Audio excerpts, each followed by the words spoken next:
Our next guest made waves when he talked about the coming economic downturn, calling it the greatest depression ever. So what can we do to protect our investments?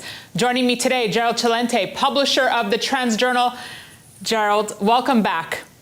Well, thanks for having me. So lots of ground to cover with you today, Gerald. Let's start with some of the news this week, which will tie into your thoughts about the greatest depression, the Fed lowering rates as markets expected. Do you see this at all as positive news? Well, it's positive for the equity markets and for the huge debt that corporations are taking in to keep expanding. But on the negative end, they're building up more debt into the already over $250 trillion debt bubble. So what it is, I call it monetary methadone. They're just shooting in more money to keep the addicted bull running.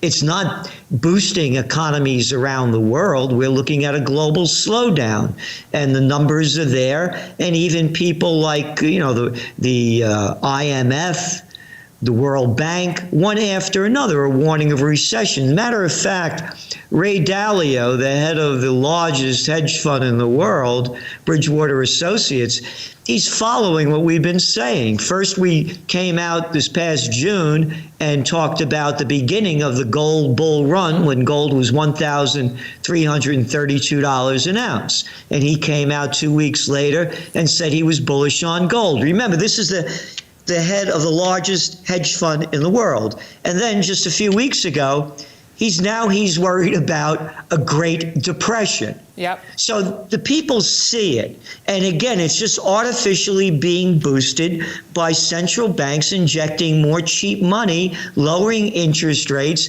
And now we have the Federal Reserve. What? We're not going to call it quantitative easing. We're going to make up another story. We're pumping in $60 billion a month to buy treasuries. Oh, and by the way, $120 billion a day into the repo markets. So I have a quote for you here. Janet Yellen, as you know, former Fed chair, has said that two things kill off an economic expansion: financial imbalances and the Fed. So do you agree with her that the Fed may be wrong and may actually expedite the coming recession?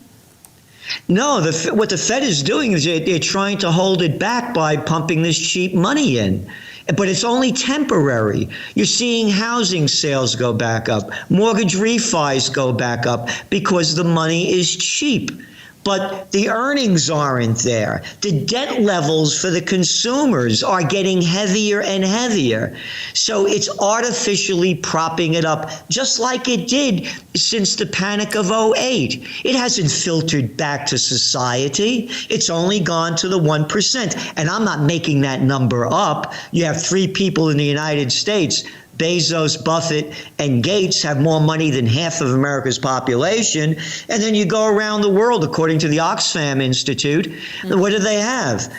26 people have more dough than half the world's population combined. So no, it's not working. It's only making it worse. So let's play out this scenario, Gerald, because you have said the next recession would be worse than the Great Depression. How are you protecting yourself, and where should investors go as a safe haven? I'm pretty sure you're going to say gold, but what else?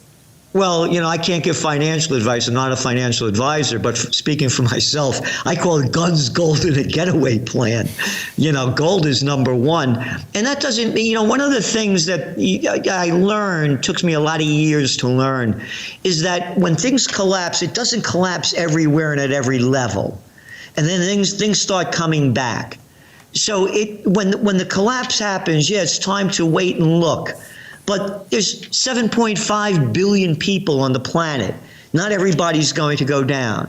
So there's going to be opportunities as well. But for me, speaking only for myself, gold is the number one investment. And I've been saying that since I began buying gold in 1970. So are you all in gold right now, Gerald? Yes. Physical? Both. Because I have, retirement things. I put in, IRA, the GLD ETFs. Okay. How about any of the other precious metals, silver, platinum, palladium? Yeah, I have some silver, but gold is my priority. I have 2/3 gold.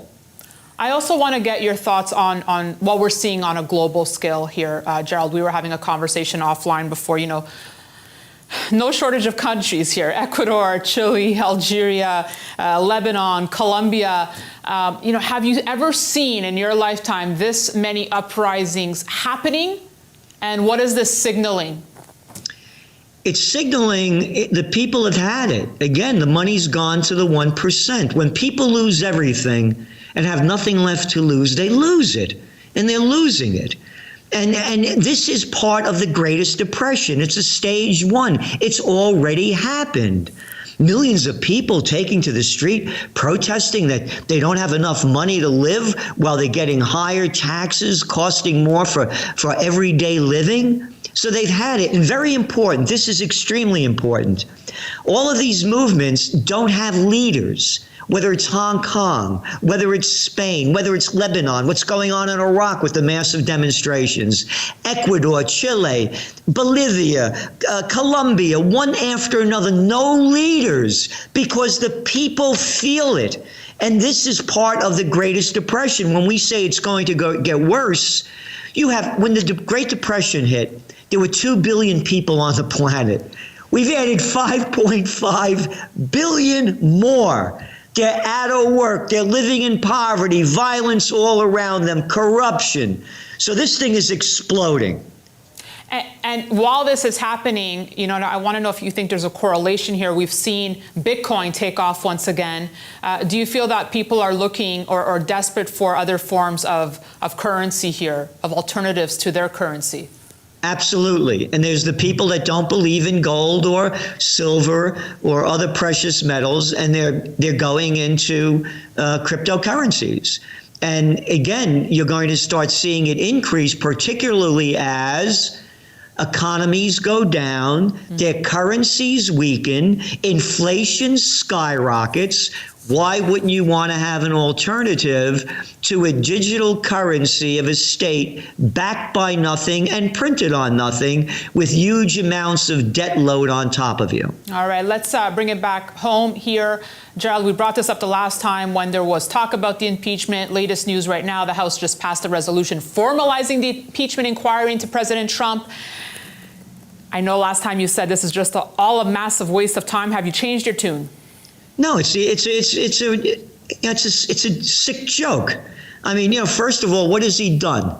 I'm no Trump fan. I can't stand what he's doing, in his foreign policy with Iran and Venezuela and a lot of other things. But what did he do? He wanted to find out how dirty was the Biden deal. His little boy Hunter gets 50 grand a month, makes $3 million, and knows nothing about anything about the industry, Burisma Energy, or the oil business. So yeah, Trump wants to use it as a leverage to win the presidential reality show. Is this an impeachable offense? How about an impeachable offense starting wars based on lies? Let me tell you something. That Saddam Hussein has weapons of mass destruction and ties to al-Qaeda. The big issues are ignored. It's the presidential reality show, and it's the Democrats against the Repulsivekins as I see it. I think I'm going to leave viewers with that thought from you, Gerald. Always appreciate your passion and your thoughts. Thank you so much for joining us today. And thank you for all that Kitco does to keep the people ahead of the trends and on top of the news. All right, thank you so much, Gerald. We will see you real soon, and we will be back tomorrow.